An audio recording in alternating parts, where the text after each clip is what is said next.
siang ini kita akan belajar yang observasi dulu, ya. Apa yang dimaksud dengan observasi, observasi yang baik itu seperti apa, jenis-jenis observasi seperti apa, ya. Oke, jadi kita lihat dulu ya, apa sih sebenarnya metode observasi itu, ya. Disebut observasi termasuk salah satu metode pengumpulan data primer atau PDP ya. Nah, caranya gimana? Caranya kita tuh melakukan kegiatan pengamatan. Nggak cuma ngamatin, tapi kita melakukan pencatatan. Ya, karena sebenarnya observasi nggak cuman kemudian tanpa ujung atau tanpa tujuan, ya cuman kongko-kongko terus lihat orang apa namanya misalnya bagaimana dia stafnya ini melayani tamu-tamu yang ada atau melayani customer yang ada, cuman gitu toh enggak, ya pasti akan lupa semua. Nah itu pasti pengamatan dan pencatatan gitu, ya. Nah observasi itu nggak sama dengan metode pengumpulan data yang lainnya, misalkan wawancara apa. Karena apa? Karena di dalam observasi tidak ada komunikasi dengan objek amatan, ya artinya ya ini tujuannya supaya apa ya? Tujuannya supaya betul-betul bisa menggali keadaan yang sebenarnya. Kalau kemudian kita ngomong bahwa, kamu sedang tak amati ya gitu ya. Nah itu kan orang jadi kemudian jadi tidak genuine lagi ya, tidak benar-benar tidak pure, perilakunya akan bias gitu. Ya apa yang dia tunjukkan atau apa yang dia katakan, apa yang dia respon yang dia berikan itu pasti sudah akan bias. Ya, jadi makanya ini yang dimaksud dengan tidak ada komunikasi dengan objek amatan bahwa bahwa saya sedang mengamati kamu itu tidak ada gitu ya. Beda dengan survei. Kalau survei, kalau wawancara kan ya harus komunikasi ya. Nah, seperti demikian. Nah, namanya pengamatan berarti dilakukan dengan cara melibatkan panca indera ya, teman-teman ya. Apakah itu pengamatannya bisa dengan melihat, membaca atau mencium, merasakan, menyentuh ya, mendengar dan sebagainya ya. Oke. Nah, ini apa namanya? Kriteria supaya observasi kita tuh jadi efektif. Ya, ada 3T. Ya. Kalau mendeteksi uang palsu kan katanya 3D ya, bener ya? Apa teman-teman? 3D apa teman-teman? Ada yang tahu? Hmm? Mendeteksi uang palsu itu loh, apa? 3D apa? Siapa? Dilihat, diterawang, diraba. Ya, yang mana dulu dilihat dulu ya, dilihat, diraba, diterawang atau diraba. Nah, itu kan 3D ya. Apa namanya? Sekarang kan juga ini ya, 5M ya, bener ya, di era pandemi ya. Ya, nah jadi sekarang ada singkatan-singkatan. Nah, apa menjaga jarak, mencuci tangan, gitu-gitu ya. Nah, untuk observasi juga sama, supaya mempermudah ada 3T. Observasi supaya efektif, satu harus terarah. Ya, terarah itu artinya apa? Tadi saya bilang, bukan kamu cuma duduk-duduk terus kemudian nggak jelas kamu ini sedang ngamatin apa, enggak. Ya, tapi terarah. Artinya kamu tahu dengan pasti, kita sebagai peneliti tahu dengan pasti, kalau perlu sudah disusun dalam satu tabel observasi, ya, apa saja yang kita mau. Jadi variabel-variabel apa yang akan kita amati. Jadi kalau misalnya ya, kamu mengamati apa namanya sedang melakukan observasi bagaimana caranya customer service di sebuah bank itu melayani nasabahnya. Nah, berarti kan oke, ini kan masalah kualitas layanan nih, masalah customer service. Nah, kamu lihat gitu ya, teorinya kalau kualitas layanan itu jasa atau layanan dikatakan berkualitas kalau dilihat dari apa aspek apanya. Oh, aspek apa namanya kecepatan ini pelayanan, aspek misalnya keramahan, aspek misalnya kehandalan ya. Handal nggak gitu layanannya gitu cepet tapi salah kabel lah itu berarti kan nggak handal. Nah, kamu breakdown gitu, apa saja yang harus diamati, gitu ya. Jadi, oh penampilannya juga tuh penampilan rapi enggak gitu ya, apa bersih enggak. Nah itu semua variabel-variabel amatan. Dengan kita mencatat ya, breakdown ya, menuliskan apa saja yang perlu kita amati, maka observasi kita akan jadi observasi yang terarah. Ya, kalau misalnya kita mengamatinya itu tidak hanya 1 hari, tapi misalnya 2 minggu, ya, maka itu akan jadi satu panduan gitu, satu template bahwa oke hari ini saya amati si customer service di bank ini melayani 30 nasabah. Oke, ini. Ya nanti besok diamati lagi. Seperti itu. Ya, jadi terarah. Yang kedua harus teratur, dirumuskan dengan pasti schedule atau jadwalnya. Ya, kapan tuh Jadi hari ini misalnya dari jam berapa sampai jam berapa, ya. Besok di hari-hari atau di jam yang peak hours, yang ini nanti di hari-hari yang tidak peak hours. Ada perbedaan nggak kualitas cara pelayanannya? Nah, itu harus dirumuskan ya, harus ditulis secara teratur, ya. Lalu yang ketiga dengan tertib, artinya apa ya? Harus dilaksanakan sesuai schedule yang sudah dibuat, ya. Sama kan, Anda survei kalau kamu sebar kuesioner kan nggak mungkin kamu sebar cuma 1 hari, 2 hari. Tapi kan kamu ada apa namanya, kamu ada schedule-nya gitu. Ya udah ya itu sama, observasi juga demikian, ya. Nah, ini tadi yang saya bilang bahwa observasi itu melibatkan panca indera, teman-teman. Tidak harus lima panca indera itu apa namanya terlibat semua pada saat pengamatan, ya tergantung nanti jenis pengamatannya dan apa yang diamati. Ya, kalau Anda pengamatannya hanya mengamati misalnya apa namanya iklan billboard yang ada di jalan raya, ya toh. Nah, itu kan berarti hanya hanya apa nih? Indera yang mana nih yang terlibat? Hanya indera visual saja kan, ya toh.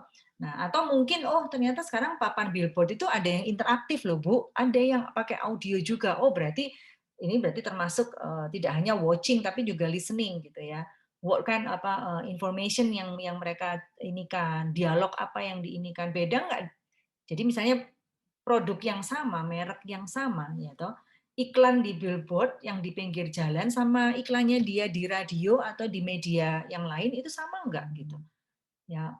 Nah, itu pengamatan ya melibatkan panca indera.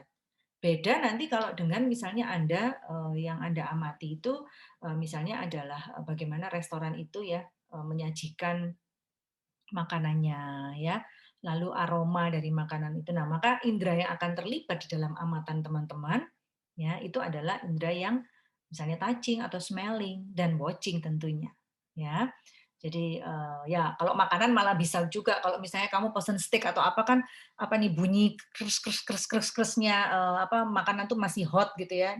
Itu kan bisa menimbulkan selera tersendiri, ada sensasi tersendiri ya kepada indera kita ya. Kalau kamu belajar perilaku konsumen kan apa namanya exposure itu kan apa kita mengalami apa nih paparan ya, paparan indera kita itu kan macam-macam ya. Nah, jadi observasi melibatkan panca indera ya. Nah, tipe-tipe observasi teman-teman, jadi kalau dilihat dari sisi keterlibatan penelitinya ya, dari sisi keterlibatan penelitinya maka dibedakan jadi dua, partisipan apa namanya atau non partisipan atau ini sebenarnya partisipatori ya sebenarnya partisipatori sebenarnya yang paling tepat ya kalau dalam apa grammar bahasa Inggrisnya non participatory. Nah, artinya apa di sini? Kalau yang observasi yang partisipatori, ya berarti penelitinya terlibat di dalam pengamatan. Ya, kalau yang non berarti dia nggak terlibat. Contoh, ya, ini kakak kelas kalian di perhotelan, saya kayaknya pernah cerita bahwa mereka itu apa namanya pada saat magang mereka juga sekaligus magang sebagai concierge ya. Concierge itu yang bagian di apa tuh kayak doorman gitulah ya, tapi lebih dari sekedar doorman dia juga apa harus bisa tuntutannya harus bisa memberikan informasi yang dibutuhkan tamu ya. Biasanya kan yang tamu kan nggak mungkin masuk ke apa sampai bagian dalam hotel pasti yang dia lihat di depan adalah yang pertama mungkin adalah itu di doorman atau concierge itu lalu dia tanya ya. Nah, jadi makanya dia dituntut untuk tahu. Nah, jadi kakak kelas Anda ini dia magang di bagian concierge. Nah, kebetulan pada saat magang itu dia sedang skripsi dan skripsinya itu memang tentang apa namanya bagaimana pengaruh pemberian tips ya, sistem pemberian tips di hotel terhadap job fairness gitu ya. Apa namanya terhadap keadilan kerja. Karena di dalam prakteknya teman-teman, pembagian tips itu beda-beda. Ada yang dikumpulin ya, jadi apa dikumpulin di kotak atau di ini ya, kemudian dibagi sama rata. Ada yang masuk kantong sendiri-sendiri. Nah, itu tergantung kebijakan hotel. Nah, jadi kakak kelas Anda ini kebetulan dia apa bekerja ya, jadi artinya dia itu melakukan participatory observation gitu. Jadi dia melakukan pengamatan ya, sebenarnya amatan yang dia lakukan tuh karena dia juga sedang melakukan hal yang sama, pekerjaan yang sama. Nah, itu partisipatori ya. Lalu yang non partisipatori ya kamu nggak harus terlibat di sana gitu ya. Misalnya ya kamu neliti bagaimana tadi ya customer service dari sebuah bank itu melayani nasabahnya. Nah, kamu nggak harus berperan sebagai nasabahnya, gitu loh, ya. Kamu melihat dari jauh misalnya atau kamu lewat CCTV. Nah, itu berarti non participatory, ya. Kemudian nah ini researchers presence apa namanya? Ini direct, ini indirect. Jadi apa namanya? Dia bisa hadir ya atau dia bisa ya bisa suruh orang lain gitu kan. Kalau pakai CCTV kan berarti itu indirect tuh. Apa namanya? Atau dia misalnya punya tim yang disuruh untuk mengobservasi. Nah, itu juga indirect gitu. Tapi kalau dia sendiri yang mengamati ya berarti itu direct, dia sendiri. Dia hadir di sana ada gitu ya. Nah, lalu yang ketiga itu variables observe, tergantung variabel yang diobservasi. Ada yang pengamatan yang sifatnya simple, ada yang sistematik. Ya, ini tentu apa namanya lebih kompleks ya. Kalau yang sistematik itu biasanya yang lebih complicated, melibatkan peralatan-peralatan atau device yang lebih canggih. Nanti di belakang kita akan lihat ya. Nah, itu tadi apa namanya tipe-tipe observasinya. Nah, sekarang ini adalah jenis objek yang diobservasi. Nah, ini yang kita akan bahas lebih apa namanya lebih lanjut ya, teman-teman ya, lebih detail ya.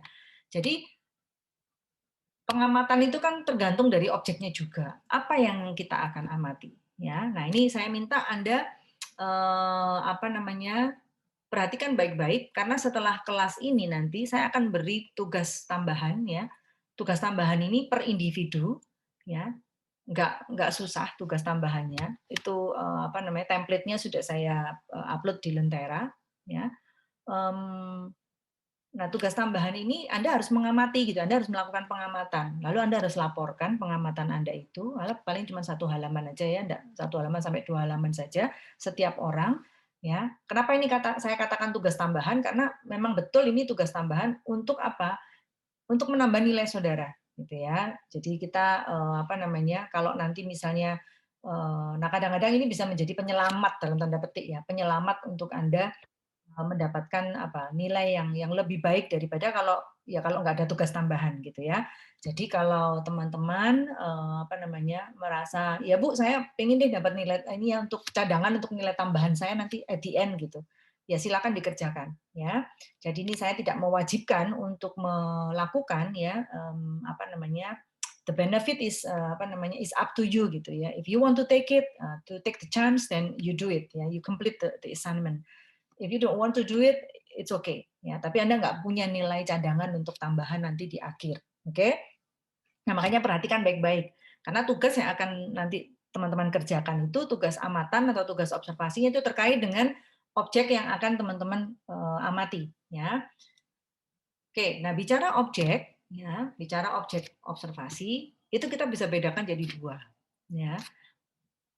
Objek yang kita amati itu adalah objek yang sifatnya terkait dengan perilaku ya perilaku seseorang ya ini kita nggak usah mengamati yang bukan manusia ya karena kita mengamati sesama sesama kita saja yang manusia berarti kita sebut itu sebagai behavioral observation ya ini semua adalah jenis pengamatan yang terkait dengan perilaku atau aktivitas yang dikerjakan yang dilakukan oleh manusia.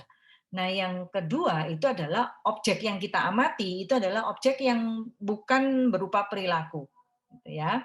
Nah, ini dibedakan jadi di breakdown masing-masing. Kalau yang behavioral observation ini di breakdown menjadi 4, ya. Kalau yang non behavioral di breakdown menjadi 3. Nanti kita akan lihat satu persatu. Ya, kalau yang ini ada nanti bicara masalah peralatan yang digunakan, ada yang personal, ada yang mechanical, ya, udah pakai alat-alat digital yang canggih-canggih. Nah nanti kita akan lihat ke belakang. Ya, nah kita masuk dulu ke yang behavioral observation, pengamatan yang terkait dengan perilaku manusia, ya, dengan tindakan ya yang dilakukan oleh manusia. Nah, yang pertama adalah kita sebut sebagai non-verbal observation. Namanya aja non-verbal gitu ya. Non-verbal berarti apa namanya bukan yang berupa kata-kata lisan, ya bahasa lisan, bukan tutur lisan ya, bukan. Nah, jadi pengamatan terhadap tindakan atau gerakan fisik atau body language, ya bisa manual maupun dengan alat mekanis atau digital. Ya, jadi cara mengobservasinya itu bisa kita ya udah kita amatin, kita pantengin gitu ya. Tapi ada juga pakai alat gitu, pakai pakai alat apa namanya mekanis atau digital. Ya, contoh misalnya contoh jenis observasi yang nonverbal ini, misalnya teman-teman lagi ada di ruang tunggu bandara gitu ya, terus kemudian kamu tuh mengobservasi gimana ekspresi wajah penumpang di ruang tunggu, kalau kemudian tiba-tiba ada pengumuman apa namanya, mohon perhatian gitu ya. Nah, pesawat ini itu di-delay apa namanya, akan terlambat misalnya 1 jam. Nah, kita amati itu gimana ekspresi wajah penumpang di ruang tunggu. Ya, jadi ekspresi wajahnya itu non verbal behavior. Ya. Yang kedua, contohnya misalnya kita observasi gesture sama posture kasir di supermarket. Ya, kalau namanya gesture itu berarti gerakan tangan, gitu ya, apa namanya gerakan apa pokoknya ini apa body movement. Kalau posture itu posisi dia berdiri ya. Kalau kasir kan nggak boleh duduk ya. Posisi dia berdiri, dia berdirinya tegap, apa namanya santai ya, atau ya seenaknya aja gitu sikap posisi berdirinya gitu kayak nggak ngerespek kepada apa pelanggan misalnya. Nah itu kita amati. Itu namanya nonverbal. Ya, jadi bukan kata-katanya yang kita ini. Nah berbeda dengan yang nomor 2 ini. Ya nonverbal berarti ini yang verbal atau linguistic observation. Jadi yang kita amati adalah komunikasi atau perilaku verbalnya. Jadi kalau ini sama-sama di ruang tunggu bandara, ya toh. Kalau yang nonverbal kita lihat ekspresi wajahnya, kalau yang linguistik atau verbal kita lihat obrolan penumpang. Ngomong apa sih orang-orang yang ada di ruang tunggu bandara itu kira-kira mereka tuh apa sih yang jadi bahan perbincangan ya? Mungkin dari sekitar misalnya 50 orang yang ada di ruang tunggu, oh sebagian besar tuh, oh kalau yang keluarga mereka ngobrol sama keluarganya. Kalau yang apa namanya misalnya sendiri, mungkin mereka ngobrol dengan apa pakai telepon, mereka ngobrol dengan siapa? Mungkin ya dengan temannya, dengan koleganya, dengan siapa ya. Nah jadi itu yang linguistik ya, kata-kata apa yang keluar. Kalau misalnya di delay ada pengumuman itu kata-kata apa yang keluar, umpatan atau makian atau apa nih gitu loh, ya. Nah, itu linguistic observation, ya. Sama, ini juga misalnya kita observasi presentasi lisan dari para politikus, janji-janji kampanyenya, janji-janji politiknya gitu. Nah, kita amati itu, gitu ya. Nah, itu namanya verbal observation, ya. Nah, yang ketiga adalah ekstra linguistik. Kalau ekstra linguistik ini berarti namanya ekstra, berarti baik verbal maupun non verbal. Jadi pada saat misalnya, oh teman-teman kita tuh lagi ngamatin gimana customer service di Bank ABC itu melayani nasabah. Nah kita nggak cuma lihat body language-nya, nggak cuma lihat gesture-nya dia, nggak cuma lihat posture-nya dia, tapi kita juga lihat cara dia melayani, kata-kata yang digunakan, ya, apa namanya, tone suara yang disampaikan, ya, apakah ketus, apakah ramah, apakah cepat ngomongnya, ataukah misalnya tertata dengan baik, gitu ya. Nah itu apa namanya, atau misalnya kita kita timing gitu ya, ini satu nasabah dia ngadepin ini itu bisa sampai 1 jam misalnya. Nah, itu semua ekstra linguistik, ya. Lalu yang keempat adalah jenis observasi yang behavioral yang namanya spasial. Ya, namanya spasial itu dari space, teman-teman. Ya, jadi pengamatan mengenai bagaimana manusia itu berinteraksi secara fisik satu dengan yang lainnya. Ya, contoh di sini adalah kita observasi, misalnya ya, apa namanya? Ini banyak nih penelitian yang sudah dilakukan, terutama dalam konteks cross cultural ya, teman-teman ya. Bagaimana kalau orang budaya Western itu pada saat dia ngobrol dengan rekan kerjanya itu apa space itu cukup dekat gitu, nggak masalah gitu ya. Sampai apa namanya menyentuh ya, touching itu it's okay gitu ya. Tapi kalau orang Asia kan, apalagi dengan pimpinan ya, ada power distance yang tinggi. Kalau kamu belajar tentang culture, maka istilah-istilah yang baru saja saya sebut ini istilah-istilah kalau kita belajar budaya ya. Jadi power distance yang cukup tinggi antara pimpinan dengan bawahan ya. Bahkan apa namanya, ya ada jarak mungkin, mungkin malah bukan hanya jarak, tapi kalau yang pimpinan tuh mungkin kursinya lebih atau mejanya tuh khusus, misalnya kayak gitu. Nah itu spatial observation. Ya. Nah, misalnya contohnya lagi, misalnya, oh ini jarak antara meja satu dengan meja lain di sebuah kafe. Nah, itu apa ya, crowdness-nya, kesesakan sebuah sebuah apa yang memungkinkan manusia yang satu dengan manusia yang lain itu berinteraksi gitu. Ya, kenyamanan yang tercipta. Nah, itu adalah spatial observation. Ya, jadi bagaimana manusia itu bisa berinteraksi dengan orang lain, ya. Dari kata space itu. Nah, itu yang behavioral. Sampai di sini ada yang mau tanya enggak? Silakan. Ada yang mau tanya?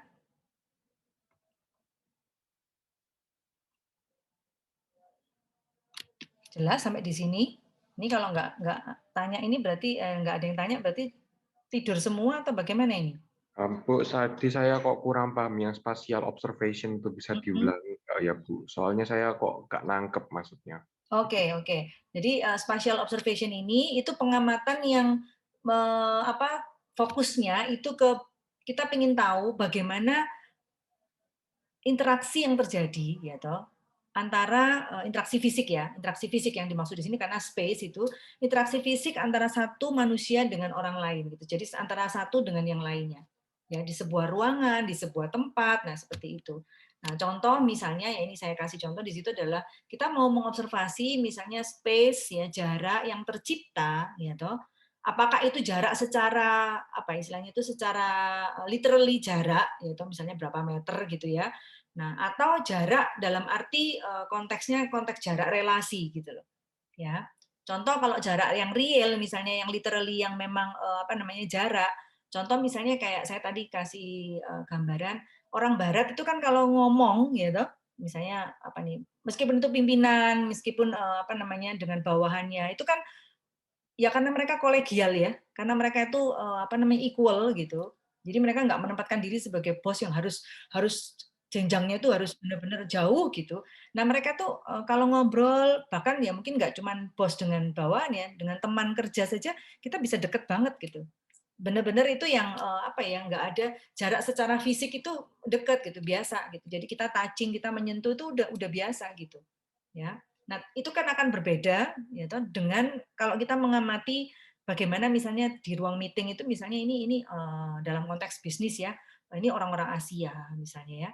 Nah, itu kan antara, apa namanya, pimpinan ya contoh paling gampang aja misalnya kita, apa, kalau sebuah acara gitu, itu pimpinan kan selalu ditaruh di depan, kursinya mungkin sendiri gitu kan, itu namanya special observation, ya. Nah, kayak gitu. Ya, jadi, apakah memang betul-betul jarak yang benar-benar dihitung secara apa nih, sentimeter lah, meter, atau jarak yang memang dalam konteks relasi. Ya, itu spatial observation, ya. Karena akan tergambar dari situ, gitu. Jadi yang emang dicari itu kayak apa namanya, memang saya itu agak bingung itu tadi sama yang jarak-jarak sih, Bu. Soalnya Mhm. maksudnya jarak itu maksudnya kedekatan seseorang itu secara personalnya gitu atau Ya, dalam konteks relasi, dalam ya. konteks relasi Ya, gitu ya. heeh. Bisa jadi juga, ini loh, apa namanya, tidak tidak hanya relasi, tapi juga jarak yang benar-benar tadi saya bilang secara fisik, Jason. Contoh yang tadi misalnya dalam rapat misalnya ya, kalau pimpinan tuh, apa, mungkin pimpinan rapatnya ada di kursinya itu atau mejanya mungkin meja sendiri. Kalau kita yang rakyat jelata ini mungkin ya pokoknya di pinggir-pinggir. Nah, itu kan itu menunjukkan apa sih, itu kan bermakna sesuatu kan sebenarnya ya. Kalau kita ngomong budaya ya, itu kan maknanya sesuatu gitu. Mungkin sebagai bentuk penghormatan, iya, karena di budaya Asia kita memang menghormati orang yang memang punya punya power lebih tinggi, itu kita hormati betul, ya gitu. Tapi ini spasial yang dimaksud di sini betul-betul yang tadi interaksi secara fisik ya, bagaimana apa namanya antar kita tuh bisa leluasa apa namanya nggak ada apa jarak gitu, ya. Kalau ini konteksnya tadi contoh yang kedua teman-teman ini ya observasi space antar meja satu dengan meja yang lain. Nah ini kan berarti pernah nggak sih makan di restoran tuh rasanya sesek banget gitu, terus nggak bisa bergerak, terus Anda itu nggak nyaman gitu loh. Nah, ini berarti Anda akan mengamati bahwa, oh iya ya, ini memang, apa namanya, apa, tidak memungkinkan ruangan ini terjadi interaksi yang nyaman gitu secara fisik itu nggak memungkinkan gitu. Nah, itu spatial, observation ya, kayak gitu. Oke, nah sekarang, apa namanya, kita mau lihat ya, contoh satu video yang ini benar-benar, observasi dilakukan pakai CCTV memang, ya. Jadi ini penelitinya tidak hadir ya, tidak hadir di tempat, ya tapi ditangkap dengan CCTV. Nah, ini sebuah, apa namanya, perusahaan yang dia jual yogurt ya. Nah, lalu dia melakukan, amatan terhadap perilaku pembeli yogurt di supermarket, ya. Yang diamati adalah nonverbal behavior mereka, karena bukan mengamati kata-kata, tapi, tindakan, gesture, body language gitu ya. Nah, hasil dari observasi ini teman-teman kemudian bisa dipetakan, ya, karena ini ada banyak anak marketing dan anak bisnis ya. Nah, ini bisa dipetakan, mereka bisa tahu bahwa oh ternyata dari hasil observasi ini ketemu ada 3 segmen, ya 3 profil pembeli atau tipe pembeli yogurt. Gitu. Nah, saya minta kamu perhatikan video ini, ya. Nanti saya akan berikan kesempatan, ya. Silakan diidentifikasi siapa saja segmen yang bisa ditangkap dari hasil pengamatan yang dilakukan oleh si perusahaan ini, ya. Nah, itu nggak cuma sebut segmennya, tapi juga karakteristik dari setiap segmen, ya. Siap ya? Siap, Bu. Oke. Want to sell more yogurt? Kurang jelas? Understanding consumer needs at point of sale is crucial. To examine this behavior, the Caney Group went into the store, videotaping and speaking with consumers to understand their motivations at point of sale. After reviewing the recordings and in-aisle exit interviews, we concluded that most shoppers fall into one of 3 categories: the grab-and-go buyer, the negotiator, and the contemplator. Grab-and-go shoppers arrive at the case, knowing ahead of time the brand they want and their preferred flavors. In an almost effortless fashion, she arrives at the case, zeroes in on her brand, and plucks several containers from the shelf. Most grab-and-go shoppers are female and are loyal to brand, yogurt type, and even container size within brand. The negotiator is a scenario that occurs most often when a child is present with an adult. Note the interaction between mother and child as the final selection is made. Aisle interviews reveal this is a safe zone where pretty much anything goes, so the negotiation normally centers on finding a flavor the kids will like. Again, mom and daughter arrive in their safe haven. After a quick discussion, an agreement on flavors, mom checks the expiration date and hands it off. Kids don't always win. Shopping with his grandma, this boy is attracted to the Go-Gurt box. She notes it's not on sale and puts it back without attempting to redirect him. Contemplators approach the yogurt case in a state of confusion. Many start by viewing the case at some distance, then gradually zero in on a specific area. Contemplators are less brand loyal than grab-and-go shoppers. This lady is a sale shopper. She's checking the flavors available and the brand on sale, but after failing to find her preference, she bounces from brand to brand until a compromise is reached.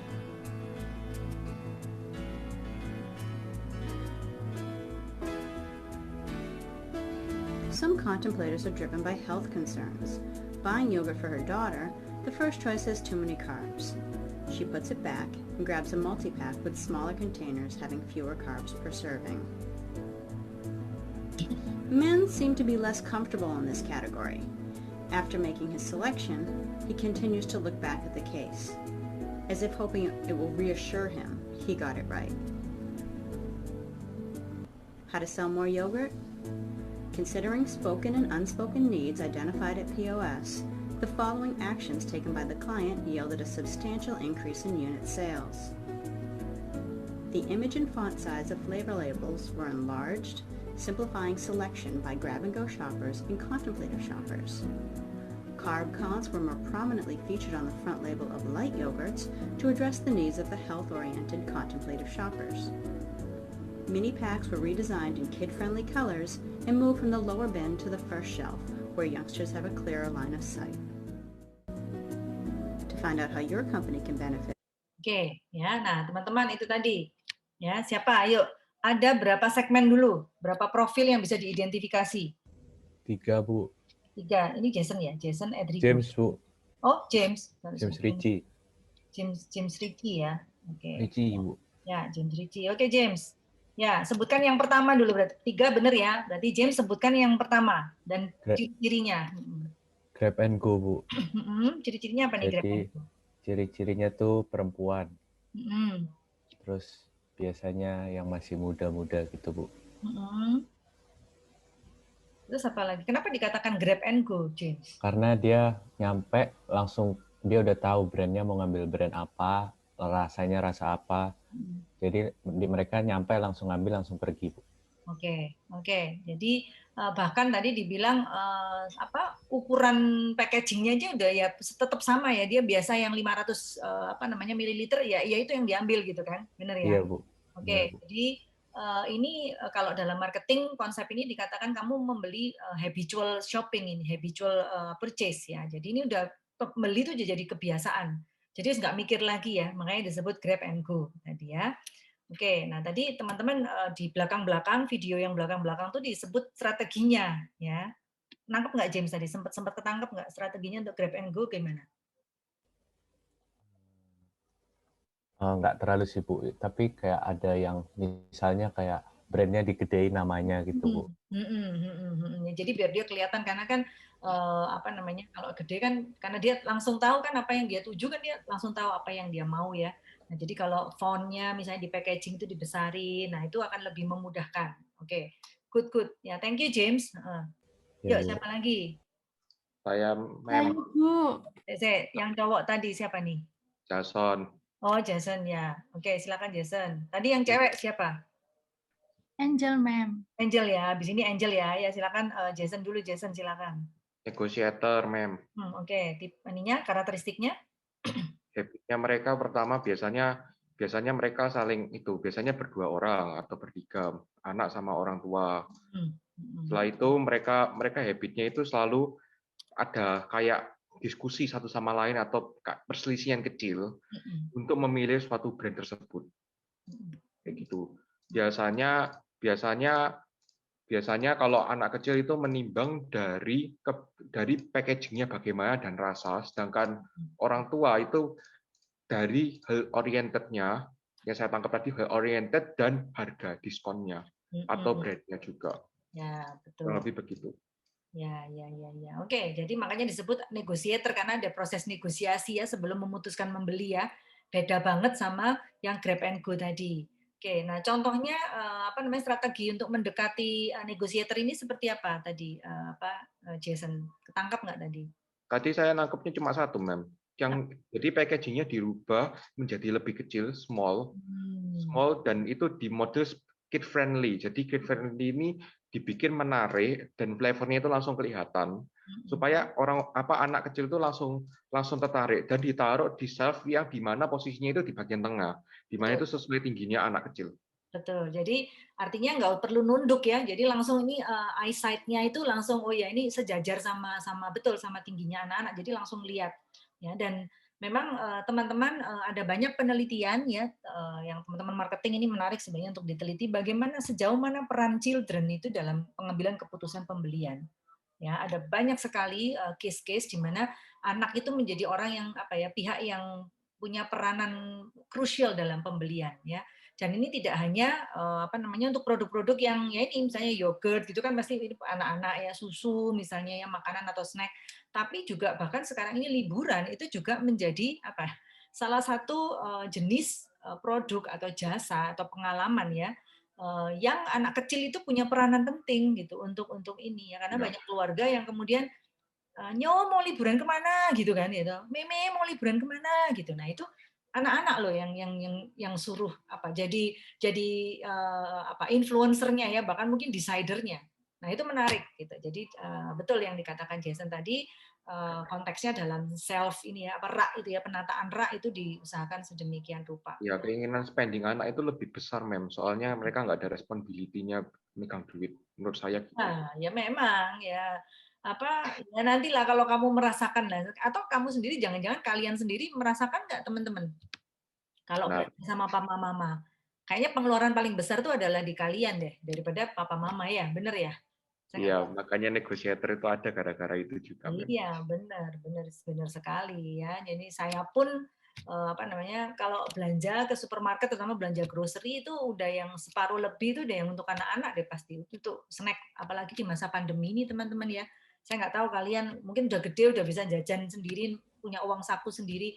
Tapi kalau di rumah kan maksudnya kalian tuh bisa keluar sendiri gitu. Kalau anak-anak saya ya memang masih SMA tapi kan belum bisa untuk saya perbolehkan berkendara sendiri ya belum punya SIM juga. Nah, tapi ini jadinya pengeluaran lebih besar untuk snack stok di rumah itu cepat sekali tuh turnover-nya cepat sekali habisnya ya. Jadi lebih cepat untuk belanja lagi ya. Oke, yang ketiga silakan Angel. Segmen yang ketiga. Mem, tadi mau jawab yang kedua. Yang ketiga enggak tahu, Mem. Cuman tahu contemplator itu. Oh, ya wes berarti burung. Siapa ini yang ketiga kalau gitu diambil kesempatannya. Ketiga contemplator ya. Gimana karakteristiknya contemplator? Siapa yang mau coba? Mungkin coba, Mem. Ya, James lagi ya. Silakan James. Contemplator tuh yang kalau nggak salah ya, Mem, yang lebih memperhatikan kayak karbonya. Terus mereka tuh kebanyakan tuh tadi ada yang cowok juga. Terus biasanya mereka itu lebih observasi gitu, biasanya kalau udah ngambil barang biasanya mereka ngelihat lagi ke raknya gitu. Itu sih memang yang saya tangkap. Ya, ada dua memang contemplator ini jenisnya. Yang pertama karena mereka memang ada health concern ya tadi ya, makanya strateginya tadi yang James tadi sempat sebut karbo itu tadi kan tersebut ya. Sebutkan di packaging kandungan nutrition facts-nya ya, itu supaya karena itu jadi salah satu consideration mereka ya untuk mereka contemplate itu merenung ya, mempertimbangkan gitulah. Nah, yang kedua itu mereka bukan health concern tapi mereka nggak tahu ini brand apa yang saya mau beli. Jadi ini kayak pembeli galau gitulah. Mungkin pertama kali mereka beli produk yogurt ya toh. Mungkin saja mereka misalnya tipe yang ya mungkin yogurt tidak menjadi pembelian yang reguler untuk grocery shopping mereka. Jadi mereka nggak familiar gitu dengan merek-merek yang ada. Ya, dengan masing-masing ciri khas merek-merek yang ada. Nah, itu banyak pertimbangan gitu ya. Jadi ini galau tadi ya, mungkin harga juga, mungkin mereknya juga, ini rasanya, flavornya dan sebagainya. Ya. Jadi itu nah teman-teman 3 segmen ini ya, tertangkapnya itu dari mana? Tertangkapnya dari observasi gitu ya. Nah, observasinya adalah salah satunya adalah observasi non behavioral ini tadi, ya. Oke. Kok mencolot ke sini ya, ini ya. Nah, sekarang tadi dari yang video pertama tadi, teman-teman, itu kan kita lihat bahwa mereka pakai alatnya CCTV, gitu ya. Nah, jadi tidak harus penelitinya, observernya itu ada di sana. Ya, nah, ini beberapa saya tunjukkan saja beberapa mechanical atau digital devices yang bisa dipakai gitu untuk melakukan observasi. Yang paling gampang kan, paling banyak kan adalah ya video kamera atau CCTV ya, atau audio recorder itu juga bisa kalau misalnya kita mau mengobservasi, mengamati tadi yang verbal tadi ya, yang linguistik tadi. Nah, yang pupilometer itu kita mendeteksi gerakan pupil mata kita. Ya, jadi nanti kita akan lihat sebentar lagi satu video lagi ya, yang device-nya itu eye camera, tapi eye camera-nya itu ada deteksi pupilnya gitu. Nah, lalu galvanometer itu untuk mendeteksi ini detak jantung, kemudian itu menunjukkan emosi kita gitu ya. Kalau kita lagi gusar, kalau kita lagi anxious, kita lagi takut. Nah, itu ada ininya device untuk mengukurnya ya. Oke. Nah, kali ini video yang akan saya tunjukkan itu adalah tadi ya penggunaan device yang canggih untuk dipakai mengamati shopping behavior di supermarket. Ya, sekali lagi di supermarket juga pakai eye camera. Ya. Tadi tes subjeknya itu si ibu yang tua tadi. Ya, siapa namanya, Romana ya, saya lupa tadi namanya. Lalu pertama dia ditanya, dia lagi milih-milih kopi ya, ditanya kenapa gitu ya. Nah, terus yang ini sebenarnya eksperimennya atau eksperimen sekaligus pengamatan yang dilakukan itu terkait dengan ada sebuah perusahaan saus ya, mereka tuh sengaja membuat packagingnya itu ada ininya, ada sales promo ininya lah, flyer ininya, informasi ya, kertasnya itu kayak kitir gitu. Nah, mereka pengen tahu sebenarnya itu bisa menarik perhatian nggak gitu loh, gitu, dari mata mungkin pandangan mata pertama gitu ya. Nah, ini dibantu sama perusahaan Jerman yang mau kasih komentar habis lihat video ini tadi, teman-teman silakan. Bagaimana tanggapan teman-teman? Apa yang kamu bisa pelajari di sini dari video ini tadi? Silakan. Pasti ada komunikasinya ya, Mem. Oh, komunikasi. Oh iya, tadi menjelaskan. Oh, gini, karena dia adalah tes subjek. Jadi sebenarnya ini apa namanya eksperimen kan sebenarnya ini Jason ya. Nah, tapi Iya. eksperimen, nah observasi yang dilakukan, amatan yang dilakukan tuh pada saat gerakan matanya tadi dari eye camera itu dicatat. Nah, itu tadi diamati, dicatat di komputer tadi ya, tersambung di sensornya tadi. Data itu yang kemudian diamati Jason gitu. Tapi ini pakai eksperimen tentu. Karena apa? Karena kan namanya tes subjek ya. Jadi ya dia harus tahu dong karena kan kita minta permisi dia untuk dia pakai eye camera-nya gitu ya. Iya, Mem. Cuma saya agak concern juga sih, Mem. Lebih nggak tahu benar atau enggak. Tapi kan karena itu kan ada komunikasi dengan langsung. Jadi hasilnya bisa aja bias, Mem. Menurut saya kok gitu. Nggak tahu ya. Kalau mungkin manusia ada insting juga, nggak tahu lagi, Mem. Cuma kalau kadang itu orang itu bisa gitu sih, Mem. Jadi kalau sudah tahu, mereka walaupun nggak sengaja sekalipun tetap bisa diarahin gitu, Mem. Oke, nah tapi ternyata sebenarnya gini, tadi ada satu statement, ini menarik kamu ngomong begitu, karena statementnya tadi sempat dibilang bahwa apa yang apa namanya biasanya apa yang kita pikirkan itu akan mendrive apa yang kita lihat gitu loh, ya toh. Nah jadi meskipun katakanlah apa namanya si subjek tadi ya subjek tes tadi, siapa Renata tadi itu sudah diberitahu bahwa dia akan ada eksperimen gini-gini. Nah, tetap apa istilahnya itu tidak bisa apa memungkiri ya apa yang sebenarnya menjadi concern-nya dia. Karena gerakan mata itu kan tadi ya kamu tahu sendiri di apa di laboratoriumnya tadi ya, itu kan sangat precise sekali. Saya nggak tahu, saya juga bukan ahli yang di bidang ini, tapi saya rasa hitung-hitungannya itu sampai sampai ditemukan sinkronisasi antara koordinat antara tadi ya antara suara TikTok apa ininya ya metronom itu ya gerakan itunya sama gerakan mata itu kan hitungannya bukan lagi menurut saya bukan lagi 1 2 3 4 ya mungkin 0,000 berapa gitu loh. Seperberapa gerakan mata itu bisa ditangkap gitu. Makanya tadi kalau kamu ikuti videonya 2 orang peneliti tadi kan dia ngomong gini, apa namanya? Oh ya ternyata dia waktu pertama masuk itu lihat di rak yang saus tadi ya, itu yang dilihat itu harga gitu. Jadi gerakan mata itu menurut saya catatannya sensornya itu demikian precise sampai kemudian dia bisa dan itu kan tidak bisa dibuat-buat menurut saya ya. Maksudnya meskipun kamu sudah dikasih tahu sebelumnya bahwa nanti kamu pakai eye camera gini-gini tapi tetap ya tadi sih menurut saya apa yang kita ini ya kita pikirkan itu akan mendrive apa yang kita lihat gitu yang kita menarik perhatian kita itu biasanya yang ada di memori kita gitu itu menurut saya akurasinya lebih tinggi daripada bias yang bisa terjadi sih menurut saya itu sih Jason ya. Lebih ngandalin alam bawah sadarnya gitu ya, Mem. Kenapa?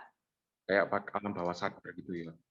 Bisa jadi mungkin juga ya itu alam bawah sadar yang menggerakkan kita ya kadang-kadang gini kalau kita tuh sangat concern sekali dengan pendapatan kita nah pasti kan kita tuh berusaha akan memaksimalkan pada saat kita belanja yang nggak usah jauh-jauh saya itu juga pernah kos ya teman-teman ya saya waktu tinggal di Bali untuk kursus bahasa itu dengan uang apa namanya saku yang terbatas apa namanya ya saya ke store itu belanja gimana caranya saya dengan uang segini itu bisa cukup gitu kan. Nah, berarti kan apa concern saya terhadap price itu sangat tinggi kan pada saat itu, ya toh. Nah, otomatis nah apakah Jason mengatakan itu alam bawah sadar atau enggak, tetapi itu akan mendrive saya untuk mencari produk-produk yang ya apa caranya aja sing larang-larang. Pokoknya saya cukup dengan uang segini misalnya ya. Nah, itu saya bisa dapetin beberapa barang yang saya butuhkan gitu. Nah, itu sama dengan kalau misalnya kita tuh apa namanya? Kita percaya bahwa misalnya merek itu penting gitu ya, misalnya merek. Nah, maka pada saat itu ini kaitannya kalau belajar perilaku konsumen ya sebenarnya ya. Karena kita menganggap bahwa merek itu penting, maka pada saat kita ada di toko atau apa kita belanja, maka yang kita lihat ya kita nggak akan melirik yang bukan bermerek kan, pasti begitu kan teman-teman ya. Nah itu apa namanya ada hubungan memang antara short term ya, long term memory, nah dengan yang kita persepsikan, ya kemudian dengan behavior kita memang gitu. Ya, jadi itu sih menurut saya, Jason. Oke, Mem. Paham, Pak. Ya, Thank you. ya, oke. Nah, ada lagi yang lain mungkin teman-teman? Nah, kalau ini memang mahal ya, pakai e-kamera gitu-gitu itu mahal tuh di Indonesia, mungkin juga saya rasa belum terlalu banyak apa namanya research dilakukan perusahaan-perusahaan apa ya jasa konsultan research yang menggunakan alat-alat seperti ini. Ya paling banter kita mungkin bisa hanya mengadaptasi atau mengadopsi hasil penelitian yang dilakukan di luar, lalu kita telaah untuk apa namanya kita tarik untuk konsumen Indonesia gitu ya. Kita banyak baca dari jurnal, dari textbook. Nah ini penelitian-penelitian yang dilakukan di luar. Saya nggak tahu juga kalau di Indonesia seperti apakah betul memang observasi eksperimen itu sudah sampai dengan device yang canggih-canggih seperti itu ya. Karena memang investasinya mahal. Oke. Nah, lalu ini yang tadi ekstra linguistik ya teman-teman. Kalau ekstra linguistik itu berarti ya melibatkan semuanya ya, nggak cuma ekspresi tapi juga vokal ya jelas atau enggak ya, kemudian tempo kita bicara ya, cara kita berinteraksi dengan audiens, dengan siapa yang kita ajak lawan bicara kita ya, sama verbal stylistik itu apa aksen lah, dialek lah, nah itu logat, nah itu masuk ke sana, kosakata yang kita pakai, nah itu apa namanya bercampur di sana ya, ekspresi dan sebagainya ya. Nah, sekarang yang non behavioral observation ya. Nah, yang non behavioral ini pengamatan terhadap aktivitas non persona atau aktivitas yang bukan terkait sama perilaku manusia ya. Yang pertama physical condition analysis. Jadi ini pengamatan terhadap kondisi fisik dari sebuah tempat atau situasi. Ya, contoh misalnya kita ingin mengamati kondisi dapur di sebuah restoran gitu ya. Apa nih? Mungkin kelembapannya, mungkin kepengapannya, mungkin ya apa panasnya gitu ya. Bisa jadi mungkin tingkat sanitasi hygiene di sebuah rumah sakit. Yang rumah sakit kan harusnya bersih nih. Nah, itu gimana sih tingkat sanitasi hygiene-nya? Nah, itu kan berarti yang kita amati kan bukan perilaku manusia, tapi kondisi fisik gitu. Ya, itu yang pertama. Yang kedua itu proses atau activity. Jadi pengamatan terhadap sebuah proses untuk dievaluasi apakah itu efektif atau efisien. Contoh, pengaturan rak barang di supermarket ya. Lalu observasi misalnya penyelenggaraan sekarang kan musim pandemi gini kan semua lomba-lomba itu virtual gitu ya. Nah, ini mulai dari proses pendaftaran sampai nanti technical meeting, sampai nanti acara lombanya, sampai pengumuman pemenang, sampai pemberian penghargaan. Nah, itu gimana sih gitu. Kita observasi gimana penyelenggaraannya gimana dengan virtual ini, dengan online ini sebenarnya cukup efektif gitu ya, cukup seru gitu ya, sesuai dengan apa target yang tujuan yang diharapkan atau gimana. Nah, itu apa namanya proses. Jadi misalnya apakah terjadi misalnya apa nih macet misalnya ya, mungkin Google Form-nya nggak bisa diakses misalnya ya. Lalu ini waktu hari H apa banyak kendala-kendala teknis gitu ya, apa teknologi, network, jaringan. Nah, ini semua adalah proses atau activity analysis ya. Lalu yang ketiga adalah record analysis. Ini pengamatan terhadap sekumpulan data yang sudah dicatat ya, sudah tercatat ya.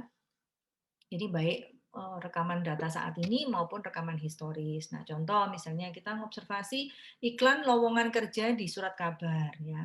Nah, kita amati ya, kira-kira dari sekian dalam satu hari ya. Ada 50 lowongan kerja misalnya. Nah, itu lowongan pekerjaan apa saja sih yang paling banyak? Lalu apa kriteria yang diminta yang paling banyak? Ya, secara apa misalnya gender, secara kualifikasi pendidikan misalnya ya, penempatannya di mana, posisi apa, itu paling banyak apa sih? Nah, itu kamu amati gitu. Ya. Apakah ada perbedaan gitu misalnya lowongan kerja yang di harian apa A misalnya dengan surat kabar B misalnya. Nah, ini observasi juga ya, tapi bukan behavioral kan, ini non behavioral dan ini termasuk yang record analysis gitu ya. Atau misalnya observasi packaging ya, label ya. Misalnya Anda mengamati informasi nutrisi apa saja sih yang disampaikan oleh produsen-produsen susu formula bayi. Ya, sama enggak gitu. Ya, saya tuh sering kalau ini ya apa dulu ya waktu anak saya masih bayi ya konsumsi susu formula sering banget itu kita tuh sebagai pembeli tuh aduh tadi ya kayak tipe yang apa contemplator tadi ya. saking pinginnya supaya anaknya cerdas itu benar-benar kandungan omega 3, omega 6, terus apalagi vitamin B-nya itu ini mana yang paling komplit. Kalau sudah sama-sama komplit, misalnya listingnya sama, mana yang prosentasenya paling besar. Nah, itu apa namanya? Itu kalau kita amati dari sisi kita sebagai produsen, peneliti, maka itu termasuk record analysis, ya. Jadi bukan behavior-nya ya yang kita tangkap, tapi catatan data record di label itu, di packaging itu yang ada, ya. Nah, itu kemudian itu jenis-jenis tadi ya, behavioral sama non behavioral. Nah, sekarang kita lihat kadang-kadang dalam observasi itu ada kesalahan yang bisa terjadi, ya pasti ya. Paling nggak ada 2 ya. Yang observer drift ini paling gampang itu kalau observernya kelelahan gitu ya. Jadi kelelahan sehingga akhirnya ya amatannya dia jadi bias ya, jadi tidak detail ya, tidak akurat. Nah, kalau halo effect ini itu terkait dengan kesiapan ya. Jadi kesiapan dari si penelitinya ya. Bisa jadi juga jam terbang juga ya. Bisa jadi juga kesiapan dari tadi 3T tadi ya teman-teman ya. Kalau nggak terarah ya akhirnya ya jadi ngelantur deh apa yang mau diamatin gitu ya, jadi tidak fokus gitu. Nah, itu halo effect ya.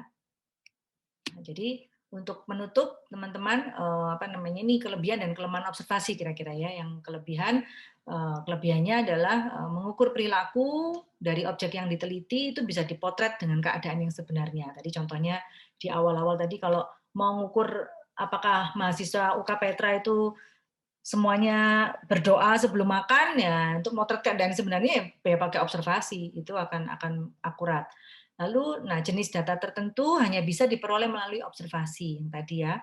Lalu untuk fenomena yang sering terjadi atau terjadinya berlangsung dalam waktu singkat, observasi itu lebih tepat dibandingkan survei ya. Jadi kalau kelemahannya itu tidak bisa mengamati alasan why. Kenapa ya? Karena kita nggak nanya ya sama mereka ya kan, nggak ada komunikasi kan. Jadi kita cuma bisa menangkap apa yang ada terjadi pada saat itu ya. Kita nggak bisa tanya kenapa kok begini, kenapa yang dipilih ini, kenapa yang dipilih itu nggak bisa. Ya. Nah, pengamatan itu bisa berlangsung lama dan mahal ya. Bisa jadi tadi bias ya. Lalu berkaitan dengan masalah etika, misalnya nggak semua orang itu suka diamati, atau orang tuh jadi kerasa kan kalau dia diamati atau enggak ya, karena kalau misalnya apalagi penelitinya ada di situ gitu kan, pasti akan kerasa gerak-geriknya di mata-matai atau dalam tanda petik ya.